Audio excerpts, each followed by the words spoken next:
Irmãos, vamos dar sequência ao nosso estudo.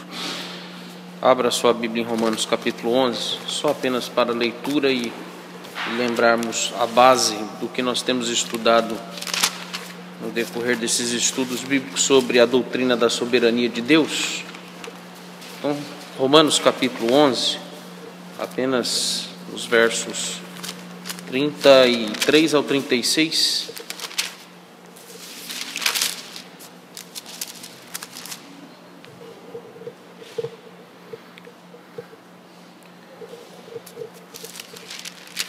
A palavra de Deus diz assim: ó profundidade da riqueza, tanto da sabedoria como do conhecimento de Deus, quão insondáveis são os seus juízos e quão inescrutáveis os seus caminhos. Quem, pois, conheceu a mente do Senhor? Ou quem foi o seu conselheiro? Ou quem primeiro deu ele para que lhe venha a ser restituído? Porque dele, por meio dele e para ele são todas as coisas. A ele, pois, a glória eternamente. Amém. O verso 34, que é a base que nós estamos estudando aqui sobre a doutrina da soberania de Deus. Vamos rapidamente só relembrar alguns pontos do que a gente já viu. Primeiro, conceito. O que é a soberania de Deus? Soberania de Deus envolve três expressões chaves, tá? A primeira, domínio. Segundo, envolve o desejo ou querer dele, ou a palavra vontade. Então, domínio, vontade. E, em terceiro lugar, autoridade. Então, essas três palavras-chave definem o que vem a ser a doutrina da soberania de Deus, tá? Soberania de Deus, então, envolve o domínio sobre tudo que existe, o domínio de Deus sobre tudo que existe, envolve também o estabelecimento absoluto do seu querer, e aqui nesse ponto tem a ver com a questão do bel prazer dele. Aí ele faz aquilo que tudo aquilo que lhe agrada, tá? E em terceiro lugar, o exercício da autoridade absolutamente divina dele sobre todas as criaturas, todos. E aí é o ponto aqui prático, nesse terceiro ponto aqui da soberania de Deus, quanto à sua autoridade absoluta, é que todos têm a obrigação de se submeter ao que ele quer. A gente vai ver mais à frente como que isso acontece quando a gente for ver aqui, dentro dos três aspectos da soberania de Deus, a soberania gloriosa que eu fiquei de ver e encerrar com vocês hoje aqui, tá? Mas o segundo ponto importante para a gente lembrar aqui é a relação que a gente viu sobre a soberania de Deus e a onipotência. Soberania e onipotência, elas estão juntas, elas caminham juntas, mas elas não são a mesma coisa. Então, por exemplo, o poder de Deus envolve um atributo que é inerente dele ou um atributo que é da natureza dele, ou seja, um atributo que manifesta um aspecto, eu vou usar esse termo aqui, mas não pense no mesmo entendimento que você tem do que é físico. A gente pensa em físico daquilo que é matéria, né? Mas eu vou usar o mesmo termo que o Bavinck usou quando ele falou que o poder de Deus é um atributo físico de Deus. Quando é físico, não é que é material. Deus não é matéria. Quem defende essa ideia de que Deus ele é matéria, não sei se vocês sabem, são os mormons. Os mormons defendem esse conceito de que Deus ele é matéria. As coisas foram criadas e são da matéria porque Deus é matéria. Isso é uma heresia aberrante aí que deu origem a conclusão de outras ideias aberrantes. Mas veja bem, atributo físico é porque é da natureza dele, é nesse sentido, tá? O poder de Deus envolve a capacidade, ou melhor dizendo, do que ele é capaz de fazer sobre todas as coisas e com todas as coisas criadas, né? A capacidade dele de agir sobre todas as coisas. Soberania é um atributo que envolve uma prerrogativa de Deus. Deus tem direito de fazer o que ele quiser. Isso é soberania. Tá? É o querer de Deus, é a vontade de Deus, é o domínio de Deus sobre todas as coisas. Ele, em essência, é Deus exatamente porque o querer dele está acima de tudo o que acontece. Ou melhor dizendo, está acima de tudo aquilo que está proposto no decorrer dos eventos e da história. Então, soberania de Deus envolve aqui um atributo que é um aspecto moral do ser de Deus.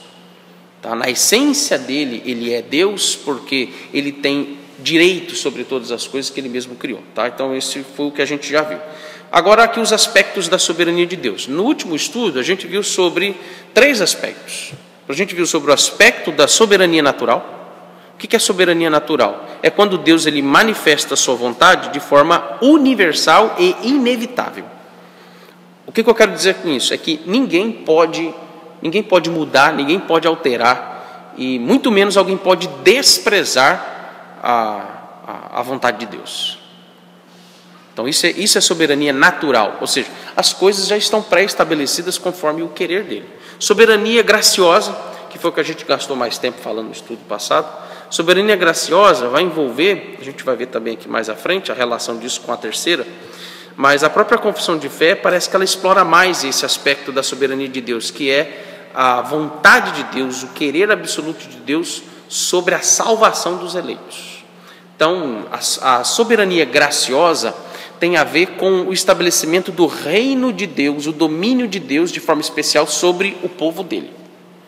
Então ele manifesta a sua soberania de forma natural, porque ela é universal, mas graciosa porque ela é restrita ou especial ao povo de Deus. Então, por exemplo, a gente vê a soberania de Deus em alguns textos das Escrituras, quando nós temos, por exemplo, Deus falando que nos decretos dele você tem a eleição. Existe uma distinção entre pré-ordenar, Deus pré-ordenar, e Deus predestinar. A pré-ordenação de Deus sobre todas as coisas, nos decretos dele, é o quê?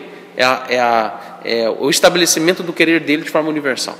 Predestinação ou eleição envolve o querer de Deus de maneira especial sobre o povo dele. Aí a relação, por exemplo, um dos atributos que se relaciona, além do poder dele, né? Mas um dos atributos também que se relaciona com a soberania de Deus é o amor dele.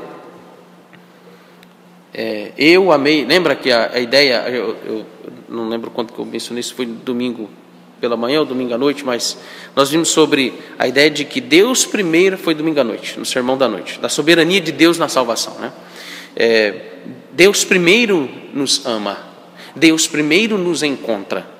Então, em todas as fases da aplicação da salvação, que envolve eleição, que envolve conversão, que envolve a regeneração, que envolve também a santificação, tudo isso é o querer de Deus agindo em nós, é a vontade de Deus agindo em nós para que a salvação alcance os eleitos e ao mesmo tempo também preserve os eleitos até o dia da sua glorificação. É onde entra o terceiro aspecto aqui da vontade de Deus, que é a soberania gloriosa. Soberania gloriosa, então, vamos à definição dela. Tá? A soberania gloriosa envolve a vontade de Deus nas coisas últimas. É o aspecto final de tudo o que é o querer de Deus. Vamos pensar da seguinte forma: a soberania de Deus entenda ela como sendo o ponto de partida para chegar no ponto final que envolve o porquê que Deus ele estabeleceu o domínio sobre todas as coisas e o querer dele. Então, o ponto de partida para nós reformados, então, o que é ser reformado? Começa aqui, soberania de Deus. O que Deus quer? Essa é a primeira preocupação de um calvinista, ou de um presbiteriano, ou de um reformado. As três coisas é a mesma coisa, tá? Ser calvinista, reformado, presbiteriano, começa aqui, soberania de Deus. O que Deus quer? Então, esse é o ponto de partida para que entendamos qual é a causa final, ou melhor dizendo, qual é o ponto, o objetivo exato do porquê Deus ele quer, como ele quer todas as coisas. Aí nós vamos para o último ponto, que é a glória de Deus. Deus ele estabelece a sua soberania, a sua vontade soberana sobre tudo, sobre todos os eventos e sobre todas as criaturas, porque nisso ele manifesta a sua glória. Então, o calvinista ele pensa assim, cristão calvinista: Deus é soberano. Aí vem a pergunta número 1 do Catecismo Maior: por que Deus é soberano? Para a glória dele. Então volte para Romanos 11, verso 36. Lembra que vocês viram a onisciência de Deus, ou ao conhecimento de Deus, a partir do verso 33 e o 34, né? Agora o verso 36, eles nos chamam a atenção para esse aspecto da soberania de Deus. Porque dele e por meio dele e para ele são todas as coisas. Essa aqui é a soberania dele, a vontade dele estabelecida. Qual é o objetivo da soberania dele? A ele, pois, a glória eternamente. Amém. Então, a glória de Deus é a causa final de tudo o que ele quer. Então, esse é o primeiro ponto que eu estou chamando a atenção para a soberania gloriosa de Deus. Tá? Agora, Um outro ponto aqui sobre a soberania gloriosa de Deus envolve também o seu aspecto escatológico, ou seja, qual é o fim de tudo? De tudo que a história está seguindo esse percurso, todos os eventos como eles estão acontecendo, especialmente aqueles que estão profetizados nas Escrituras, por que Deus está fazendo com que a história siga esse percurso, tudo como as coisas estão estabelecidas aqui? Porque há um final. Tudo o que Deus criou lá no princípio, né? A Bíblia começa com a primeira palavrinha chamada, a expressão chamada no princípio. No princípio significa Deus deu início a um processo. E aí a história segue no desenvolvimento dela, de maneira que Deus preserva tudo aquilo que Ele estabeleceu no princípio. Se tudo tem princípio, também vai ter fim. Princípio e fim. Por isso que Apocalipse termina dizendo, Jesus Cristo falando, eu sou o alfa e o ômega, eu sou o princípio e o fim. Esse é o aspecto escatológico, a gente pode assim dizer, da soberania de Deus. Então esse é o aspecto da soberania gloriosa de Deus. Terceiro ponto sobre a soberania gloriosa de Deus. Tudo que Deus estabeleceu para o fim de todas as coisas, o fim último dela, inclusive da própria história, que é a volta de Cristo, envolve também a manifestação da justiça de Deus em dois aspectos.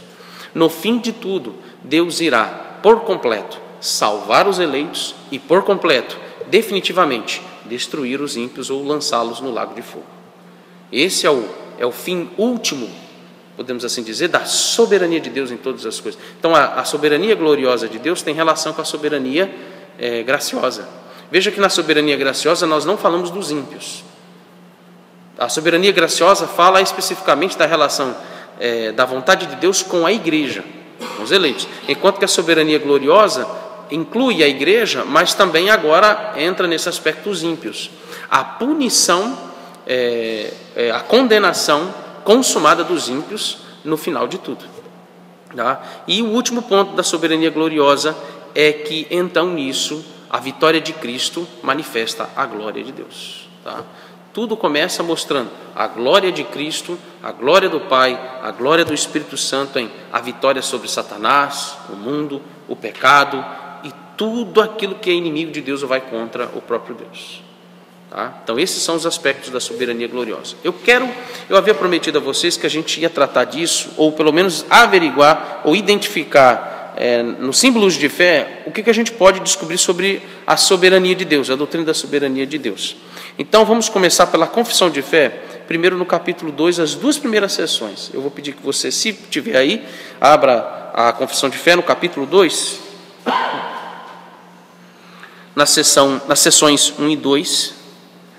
E nós vamos aqui ler e também verificar onde é que está a soberania de Deus aqui na confissão de fé. Mas, obviamente, veja, o meu ponto central aqui é soberania gloriosa. Por que eu estou batendo na tecla? Soberania gloriosa. Porque a confissão de fé, ela vai mencionar ou tratar da soberania de Deus sempre apontando para o fim último da vontade de Deus. O fim último da vontade de Deus é a glória dele, tá? Então a confissão de fé, ela relaciona ela vai nos chamar mais atenção para a soberania gloriosa de Deus nos seus escritos aqui.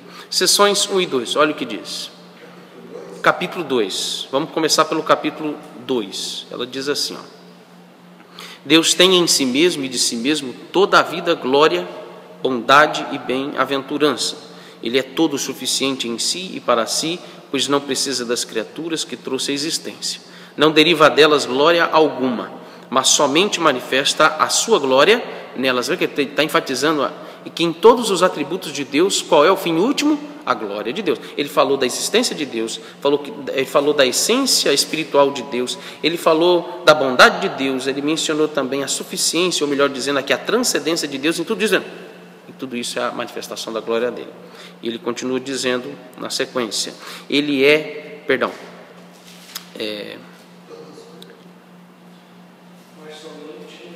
onde é que está? Isso, mas somente manifesta, já li essa parte. Aí, por elas, para elas e sobre elas. Aí ele diz, ele é a única origem de todo ser. Dele, Aqui está a soberania de Deus. Dele, por Ele, para Ele são todas as coisas, e sobre elas tem Ele soberano domínio para fazer com elas, para elas e sobre elas tudo quanto quiser. Aqui está então no capítulo 2 a soberania de Deus. Vamos fechar aqui dizendo: todas as coisas estão patentes e manifestas diante dele. O seu saber é infinito, infalível, independente da criatura, de sorte que para ele nada é contingente ou incerto. Ele é santíssimo em todos os seus conselhos, em todas as suas obras, em todos os seus preceitos, da parte dos anjos e dos homens e de qualquer outra criatura. Lhe são devidos todo culto, todo serviço e obediência que ele há por bem requerer deles. Eu quero só comentar rapidamente aqui, nessas duas sessões, é interessante como que, ao mencionarem todos esses atributos, vejam, vários atributos são mencionados aqui: a bondade, o amor, a transcendência, a imutabilidade de Deus, a suficiência da glória de Deus, a soberania e o domínio de Deus e tantas outras, o fato de Deus ser infinito, infalível, independente da criatura, e aí vai. Mas ele pega todos esses atributos e amarra em um só propósito, em um só objetivo. E aí tudo que a gente está vendo aqui no processo da soberania de Deus envolve então que no final das contas todos os anjos e todos os homens são obrigados à obediência que Deus requer deles, tá? Agora, na próxima sessão ele diz, deixa eu ver aqui se eu estou no capítulo certo. Capítulo 3, tá? Vamos lá para o capítulo 3. Olha o que ele diz. O capítulo 3 trata dos decretos de Deus, e é aqui que está com mais, digamos, com mais informações ou com mais conteúdo sobre a doutrina da soberania. Ele diz assim, olha: desde toda a eternidade, Deus, pelo muito sábio e santo conselho da sua própria vontade, ordenou livre e inalteravelmente tudo quanto acontece. Porém, de modo, nem Deus é o autor do pecado, nem violentada é a vontade da criatura, e nem é tirada a liberdade ou contingência das causas secundárias antes estabelecidas. Aqui está mais clara a soberania de Deus no capítulo 3. Ele continua dizendo nas outras duas próximas sessões, a sessão 2 e sessão 3. Ainda que Deus sabe de tudo quanto pode ou há de acontecer em todas as circunstâncias imagináveis, olha a soberania de Deus, Ele não decreta coisa alguma por havê-la previsto como futuro, ou como coisa que havia de acontecer em tais e tais condições. Vocês entenderam o que a sessão 2 está dizendo? O que é que a sessão 2 está dizendo aqui? Deus não está preso ao tempo. Está vendo aqui? Ele está dizendo que Deus não está preso por exemplo, os homens, por influência ou domínio de Satanás e o poder de Satanás, eles adivinham as coisas. Até para o homem saber o futuro das coisas ou da vida particular das pessoas, ele depende do poder de Satanás para saber, para adivinhar, né? Agora, curioso é o fato de que ele está distinguindo Satanás nas suas atribuições e Deus quem ele é também nos seus atributos. E ele está dizendo, Deus não estabeleceu a sua vontade condicionado a alguma coisa que tenha que se saber do futuro. Deus ele não está preso a nada que envolva, por exemplo, tempo, espaço e matéria. Tá? Isso é que a seção 2 está estabelecendo aqui, pois não.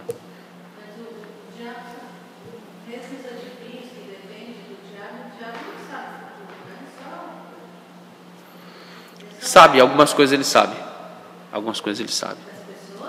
Sabe.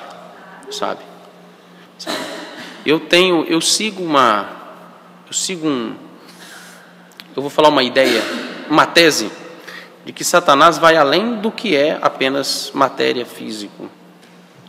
Ele é capaz de, inclusive, sondar alguns aspectos do nosso pensamento, do que está no nosso coração. Se fosse assim, ele não teria poder de, por exemplo, nos provocar tentação. Né? Então, ele tem... Mas tem alguns aspectos do futuro que ele sabe. Né? Mas o que ele sabe é porque Deus fala. Com Jó, né? Exato. Né? Exatamente. Veja, ele não... a distinção, vamos à distinção. Isso. eu vou te explicar a distinção disso. Não é que Satanás sabe tudo como Deus sabe. Vamos lembrar, Satanás é criatura de Deus. Satanás, ele não é onisciente, tá?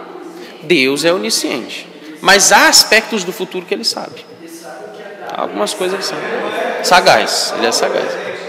Ele não dá presente no futuro, como Deus sabe. Então, Deus... exatamente. Para você ver que há aspectos de Satanás que nós não podemos subestimar, como também nós não podemos superestimá-lo. Mas veja, Satanás tem algumas atribuições dele como um ser celestial, como ele foi criado, né, como anjo, por exemplo, que ele sabe de algumas coisas que estão além daquilo que a gente, por exemplo, não sabe por limitação humana. Satanás, só de você saber que Satanás ele tem uma sagacidade e uma percepção de analisar o que está acontecendo e o que isso vai... Ele é o melhor em todos os aspectos nesse sentido, né? Então, agora...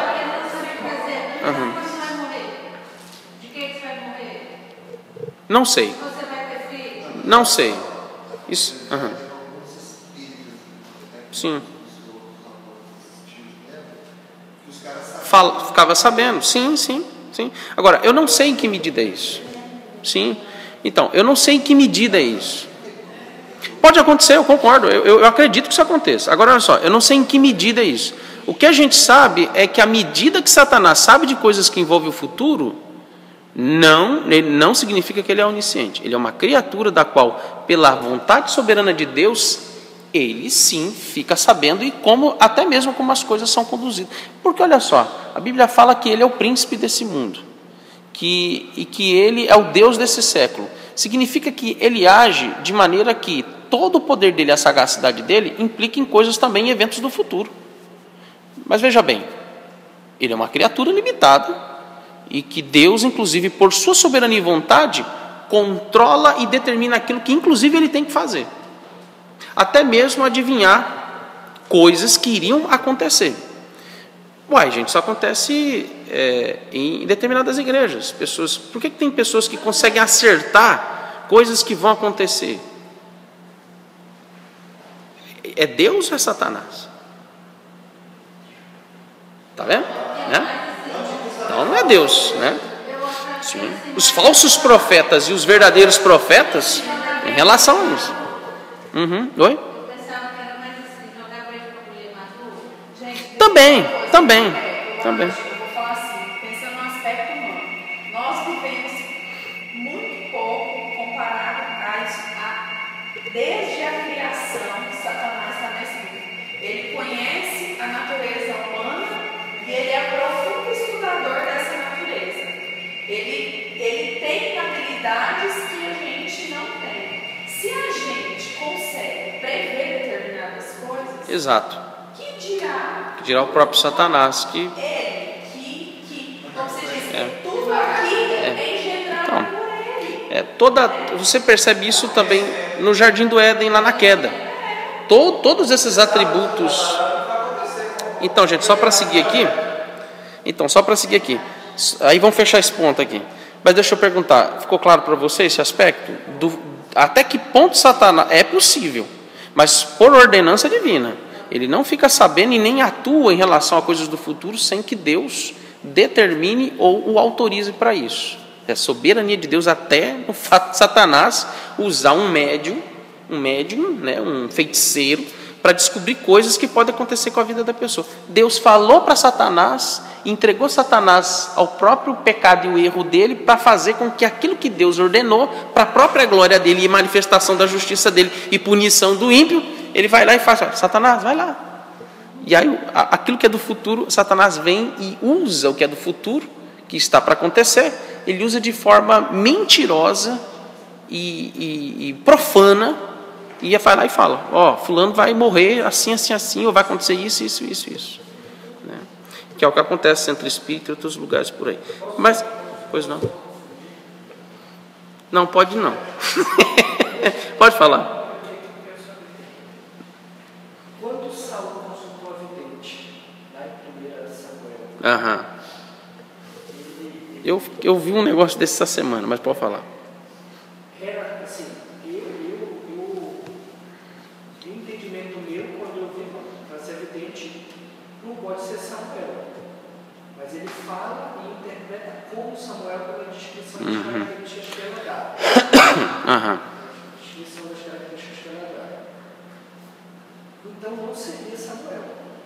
Não, aquilo era Satanás. Eu não concordo com a ideia de que ali era literalmente o espírito de Samuel. Eu sei que tem um outro argumento que fala que Deus também na sua soberania, ele pode ter, esse é um argumento, que Deus pode ter feito com que realmente houvesse a manifestação ali do espírito de Samuel, para que viesse inclusive confundir Saul e entregar Saul à operação do erro do coração dele, tá? Eu não acredito nisso. Não acredito nisso. Eu creio que ali foi um demônio ou o próprio Satanás que tenha se manifestado como sendo o espírito de Samuel. Agora, aquilo aconteceu. A mediunidade ali aconteceu com certeza, tá? Agora, era o espírito de Samuel? Bom, é um problema sério para você não cair no erro do problema do espiritismo, né? Da ideia de manifestação de pessoas mortas, o espírito delas mesmo depois que... E aí Hebreus capítulo 9 deixa claro que uma vez morreu, né? Sim. Agora é um texto difícil, porque você vai exegeticamente lá, a interpretação do texto, você vai exegeticamente, no texto original, lá está usando, o autor do texto está dizendo que ele entende que é Samuel. Agora, que perspectiva que ele diz assim, e é Samuel? É Samuel no sentido de que realmente a aparência de Samuel, a essência do que era Samuel ali para confundir Saul, ou realmente, literalmente era o espírito de Samuel? E aí a confusão, mas é um texto difícil de você dizer assim, não, a conclusão é essa ou aquela. Mas eu fecho por uma questão de princípio, por sermos mais conservadores e por princípios estabelecidos nas Escrituras, que, por exemplo, vai contra o Espiritismo, né? Aí a gente se posiciona, obviamente, naquilo, na dúvida de um texto que... Aí é onde entra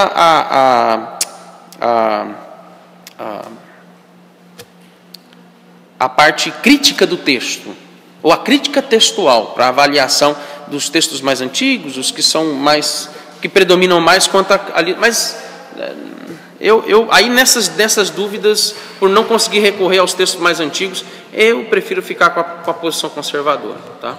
Há outros textos que têm problemas até maiores do que esse, para resolver. Se alguém ia falar aqui?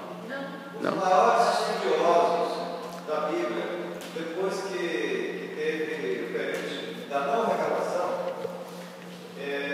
confrontaram com relação a Jesus, dizendo que ele se curava em nome de Deus. Então, eu acredito que, de alguma forma, por esse conhecimento dos fariseus, talvez, dependendo da situação que vinham trazendo do passado, não, mas, chegar a essa conclusão, tudo bem, não é isso. Não, mas ali o caso é outro. Eu quero chegar a seguinte, que existia, sim, a manifestação do diabo, não, sim, através das pessoas, sim. inclusive espíritos, através dos mestres. Mas os fariseus não se confundiram, não. Eles falaram crendo que ali, eles sabiam, eram conscientes de que era uma obra do Espírito Santo ali, no milagre daquele rapaz endemoniado que era surdo e mudo. E quando eles falaram conscientemente, com todas as letras e de forma veemente, dizendo: eu sei que isso é obra e poder do Espírito Santo, mas eu atribuo isso a Beelzebul, ou eu atribuo isso aos chefes dos demônios, ou seja, ao diabo. Fazendo isso, ele está, de uma vez por todas, ele está dizendo, mesmo sendo consciente da obra e do poder de Deus, inclusive os milagres que o Espírito Santo realiza, mas eu nego, eu rejeito com todas as forças e eu não volto atrás. Ele está blasfemando contra o Espírito Santo. E aí não tem perdão. Por quê? É a rejeição do próprio coração dele definitivo. Porque está atribuindo, ele sabe que vem de Deus, mas ele está dizendo, é do diabo. Aquela operação, aquele milagre, né? Então eles sabiam, eles não estavam confusos, não. Tanto é que eles eram doutores da lei. Sabiam, eles conheciam. Vamos... Isso. Vamos seguir. Eu só vou mencionar, não vou ler, mas vá para a segunda sessão. Na segunda sessão, quando ele vai dizer que... aliás, a segunda sessão a gente já viu, quando eu acabei de mencionar que Deus não está preso a aspectos do futuro ou condicionado ao tempo, né? Agora a sessão 3, quando ele vai dizer no início aí que pelo decreto de Deus e para a manifestação da sua glória, alguns homens e alguns anjos são predestinados para a vida eterna e outros pré-ordenados para a morte eterna. O que significa isso aqui? Tá? Significa, em primeiro lugar, que os decretos de Deus envolvem todas as classes de eventos e também criaturas. Esse é o primeiro aspecto aqui da soberania de Deus, destacada na confissão de fé. Segundo, que os decretos de Deus demonstram a soberania absoluta dele. A gente já leu alguns textos aqui, por exemplo, a gente já leu Daniel 4, verso 35, né? A gente já leu também Isaías capítulo 40, lá dos versos 13 e 14, e já leu Romanos 9 também. Tá? Então nós não vamos ler esses textos agora, não há necessidade. Mas eu queria que lessem Efésios capítulo 1, verso 5. Só esse verso. Efésios capítulo 1, verso 5. Quem encontrar primeiro eu vou pedir que leia então, por favor. Nos predestinou para ele a adoção de filhos por meio de Jesus Cristo, segundo o beneplácito da sua vontade. A soberania absoluta. O beneplácito de sua vontade. Tá? Agora, em terceiro lugar, a confissão de fé também nos chama a atenção para o fato de que todos os eventos que também são pré-ordenados e predestinados, lembra a diferença de um e outro? Pré-ordenação é o quê? Deus pré-ordenou significa que ele fez o quê nos decretos dele? A pré-ordenação de Deus é a vontade de Deus sobre tudo, tá? Isso, tudo que é universal, tudo que envolve toda a criação, tá bom? E predestinação? Então envolve a soberania ou vontade graciosa de Deus, a eleição para a salvação. Muito bem, tá? Então nesse aspecto, todos os eventos pré-ordenados e também a própria eleição, a predestinação, elas são inevitáveis, porque elas vão cumprir o que foi exatamente lhes determinado, precisamente. Mesmo aquelas coisas que parecem passar para nós desapercebidos.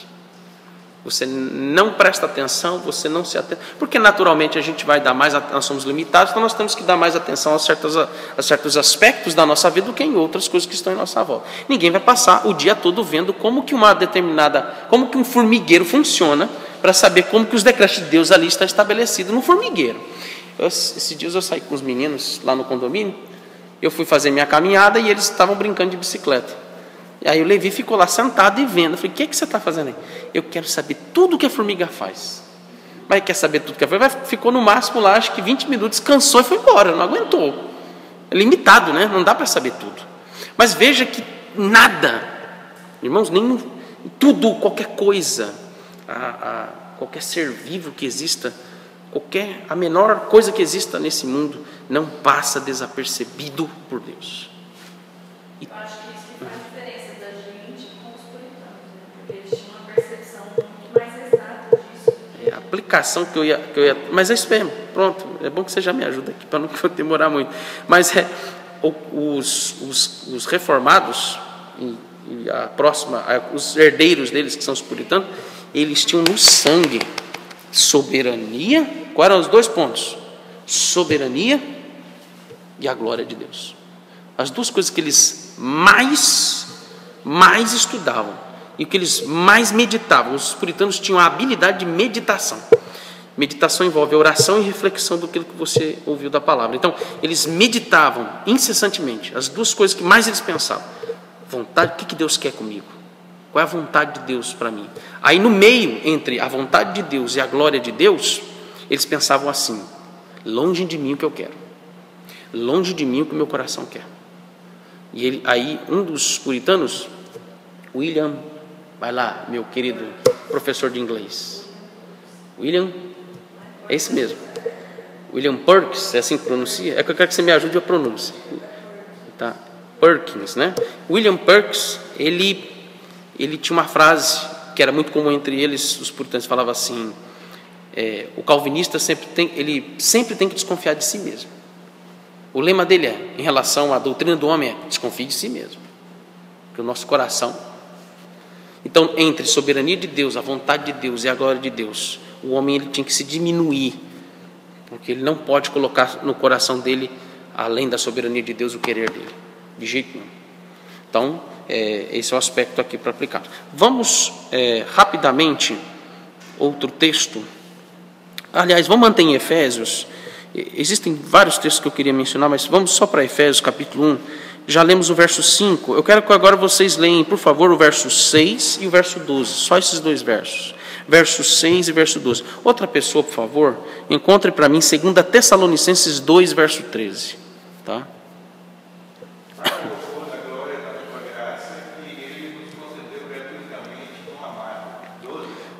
Também. A fim de sermos para o louvor da sua glória, nós, os que de antemão esperamos em Cristo. Soberania gloriosa. A glória de Deus em tudo que Deus determina. Glória de Deus em tudo que Ele quer. Ponto final. E 2 Tessalonicenses 2,13. Quem vai ler, por favor? Devemos sempre dar graças a Deus por vós, irmãos amados, pelo Senhor, porque Deus nos escolheu desde o princípio para a salvação, pela santificação do Espírito e pela verdade. Então, a glória de Deus é a razão e o fim último de todas as coisas que Ele determinou, e de forma especial na salvação. Uma pessoa salva, ela só pensa na glória de Deus e na vontade dEle. Uma pessoa que se diz crente ou cristã e ela não consegue no seu coração alimentar-se da vontade de Deus e da glória de Deus, alguma coisa está errada com ela. Tá? Para nós encerrarmos, gente, o esboço eram 4 folhas, mas para hoje é o suficiente. A gente precisa fazer algumas perguntas para a gente fechar aqui, tá? A primeira pergunta que eu queria colocar para vocês é: por que a soberania de Deus é um atributo comunicável? Olha que interessante. A soberania de Deus é um atributo comunicável. Por quê?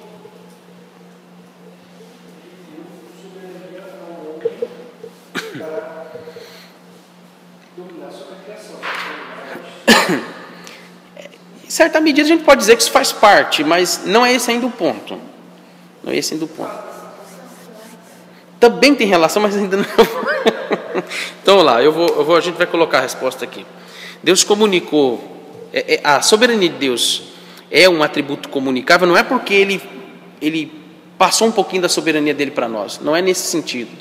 Mas ele comunica a nós, o que ele comunica a nós? Por meio da revelação natural e da palavra, do Evangelho. Ele comunica a sua vontade. Ele comunica o seu querer. Qual é o objetivo das Escrituras como a revelação de Deus? É conhecermos quem Ele é e o que Ele quer. Então, é nesse aspecto que a soberania de Deus envolve um atributo comunicável. Está embutido nisso também um aspecto de exercício de governo, também. Está embutido nisso também, ou está acrescentado a isso o aspecto de que nós temos domínio sobre a criação? Sim. Mas o fato aqui de Deus ele ter a sua soberania comunicada não é porque ele nos torna... Porque a soberania de Deus é um atributo que manifesta-se distintamente de nós, né? Porque o querer dele é distinto do que nós somos e o que queremos, o que fazemos. Não dá para você... Não tem como. Você lembra do Éden? O que Satanás propôs para Eva? Exatamente isso. Você pode ser como Deus. Você pode ter... Ele foi sutil, ele colocou nas seguintes palavras. Ele foi muito preciso, né? Ele falou assim: você pode ter o mesmo conhecimento que Deus também tem. Em outras palavras, ele colocou no coração de Eva: você pode ser igual a Deus. Você pode ser soberano como Deus. Soberania é um atributo distinto, porque envolve lá no início, prerrogativa do que ele quer. Tá bom? Então esse é o aspecto de ser um atributo comunicável. Tem 2 pontos aqui que a gente precisa lembrar sobre o fato dele manifestar a soberania dele em relação a nós, que é a vontade dele secreta. O que é a vontade secreta de Deus? Isso está lá na pré-ordenação de todas as coisas, nos decretos dele. Tem coisas que eu não sei que vai acontecer. E até mesmo Satanás também, ele não sabe de tudo e não vai saber de tudo, né? Mas mesmo que ele tenha alguns aspectos que são mais vantajosos do que nós, mas ainda assim, a vontade secreta de Deus só é revelada quando de fato elas acontecem. Então, como discernir a vontade soberana de Deus nessa perspectiva? Aí a oração, palavra. Como é que eu sei a vontade de Deus até em coisas que eu não sei como vai acontecer? É quando Deus me instrui a vontade dele, que agora é a vontade revelada. A vontade revelada me dá sabedoria e discernimento para lidar com a vontade secreta de Deus. A ideia aqui, de forma prática, é: Deus me alimenta com a sua palavra, a vontade dele. Aqui, a vontade revelada é o mandamento, é a lei, os preceitos de Deus na palavra dele. Ele me instrui, ele me prepara, ele prepara o meu coração para lidar com eventos que envolvem a vontade secreta. Coisas inesperadas que podem acontecer, que inclusive nos causam sofrimento ou aflição.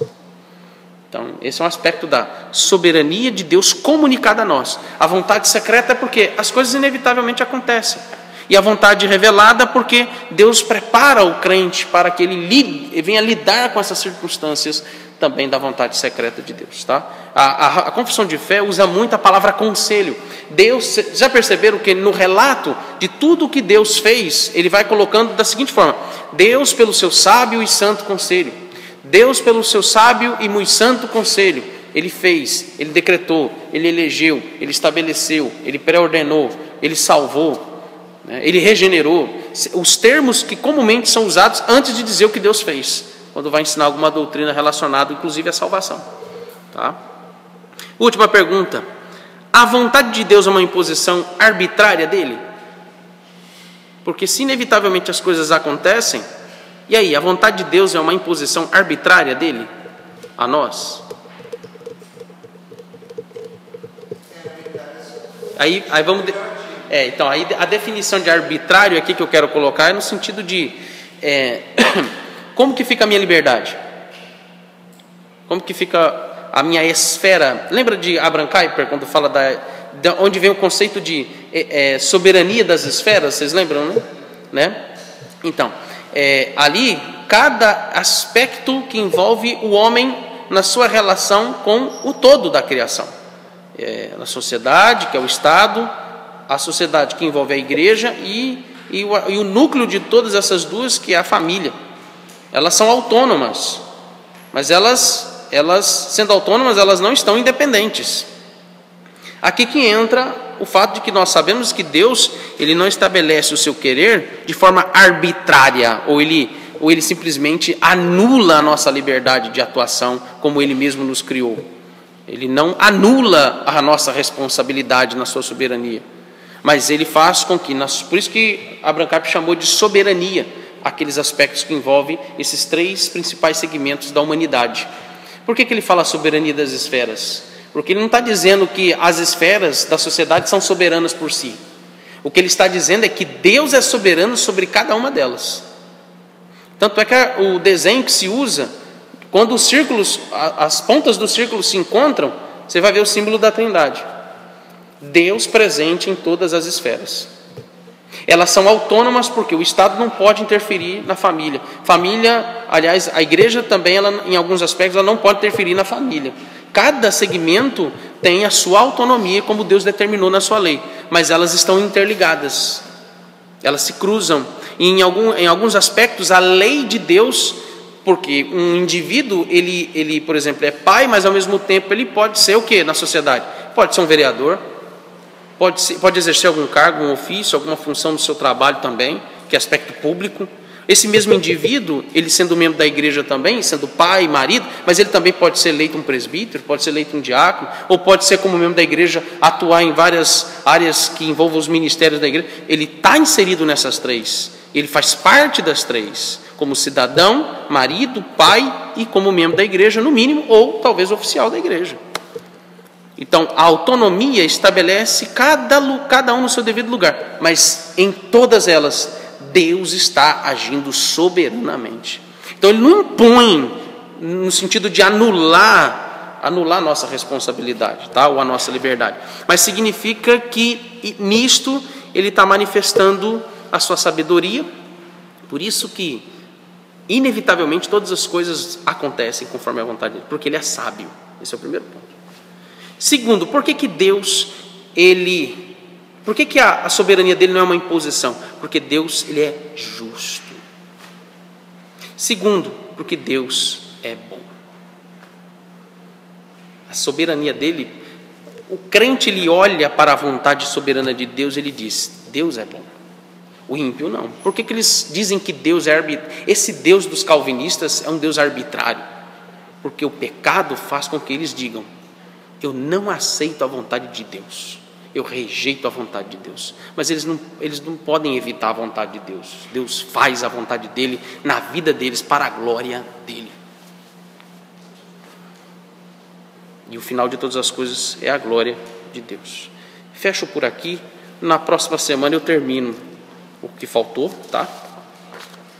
E o horário também já nós não temos mais. Nós vamos na próxima semana fechar com alguns textos bíblicos e algumas aplicações finais sobre a soberania gloriosa de Deus. E eu me dou por encerrado sobre esse assunto da doutrina da soberania de Deus, tá bom? Vamos orar? Desculpa, alguém tem alguma pergunta? Não. Então vamos orar. Ó Deus, nós te louvamos porque o Senhor, em sua infinita sabedoria, na sua santidade e justiça, o Senhor determinou como todas as coisas devem acontecer. E a tua vontade, ó Deus, ela é boa para nós. A tua vontade, desde quando todas as coisas, como a tua palavra relata, elas foram criadas, manifestam que tudo foi criado perfeitamente e tudo era muito bom. Mesmo, ó Deus, que o pecado tenha entrado no mundo, causado tantos males, a malignidade do homem e o fato do homem, ó Deus, em seu estado de pecado e depravação, ainda assim, ó Deus, se autodestruir, destruir aquilo que faz parte da criação, ainda assim o Senhor tem sido tão bom. O Senhor tem feito com que não é a vontade do homem que se estabeleça, mas é a tua vontade. Mesmo que para nós, seres humanos, agora ainda, infelizmente, pecadores, somos ofuscados, ó Deus, em nosso coração por não discernir até quando o Senhor age de maneira que vidas venham ser ceifadas de várias formas possíveis. E às vezes, ó Deus, por causa do pecado em nós e por não, ó Deus, admitirmos a morte e tantas outras formas de sofrimento, às vezes nós questionamos a tua soberania. Mas sabemos, ó Deus, que em todas as coisas, mesmo quando o Senhor faz com que o mal se manifeste, o Senhor é soberano e tudo isso, ó Deus, converge para a tua própria glória. E, Pai, o nosso desejo, ao aprendermos sobre esta doutrina, sobre este atributo que é único e exclusivo do Senhor, é nos submetermos à tua vontade para a tua própria glória. Desejamos, ó Deus, a tua glória. Desejamos, ó Deus, que o Senhor seja glorificado e não o nosso coração, ó Deus, elevado. E não, ó Deus, os nossos ídolos sejam colocados, ó Pai, adiante de nós, mas o Senhor esteja sobre nós, com a tua poderosa mão manifestando a tua soberania. Nos submetemos a ela e nós te louvamos, ó Deus, porque o Senhor é soberano sobre tudo que existe, em nome de Jesus Cristo. Amém. Irmãos, Deus abençoe, está encerrado o nosso estudo.